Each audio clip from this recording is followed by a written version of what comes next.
Hello, this is my video on TPE 2.4, in which it is talking about collaborating with families and appropriate related services personnel to support an optimal learning experience for the students. So, what I think is important to take away from this is collaboration. Collaboration is absolutely so important. I know sometimes I feel as if there's times you don't want to collaborate because you're not fond of the person, but collaboration is super important with parents, other teachers, the student, the other services the student is receiving, such as, PT or OT, speech, um, whatever services that is. And I think that that's important across all barriers, is that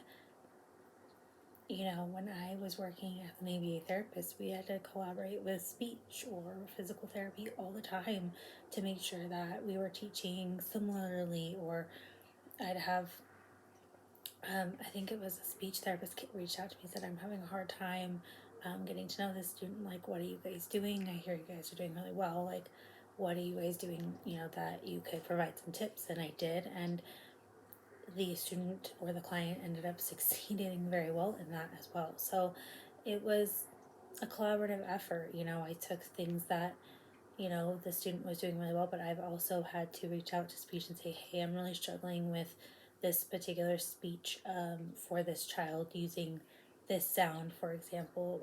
How would you suggest teaching that? And usually they're all about helping. Just in my experience, I have worked with kids under 3, so speech is very important during that timeline.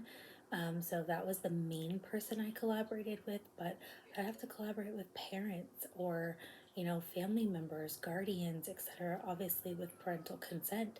But I'd have, certain aunts or uncles come up to me saying, hey, like, I'm trying to work with, my niece or my nephew, and I'd really love some tips. And I want to do what's best for him or her. And it was just, I found that there is so much benefit from working together as a team and being the best team that you can be for the child.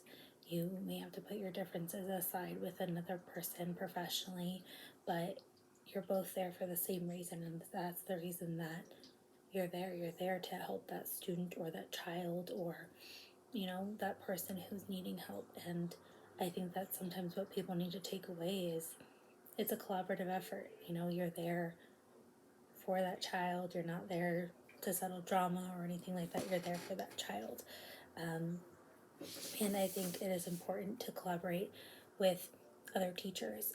For example, in the current internship that I'm in, I collaborate with the general education teachers all the time. I'm in their classroom with them, and they'll say, hey, I'm struggling with this lesson. Like, what would you suggest? Or I come out and just suggest, like, hey, maybe you should put closed captioning on for the kids who, have those processing disorders, or giving them more breaks, or just guided notes, things like that for kids that have fine motor issues and things like that. So I think it's working collaboratively because, as I said before, you're there for the student, not for the everything else.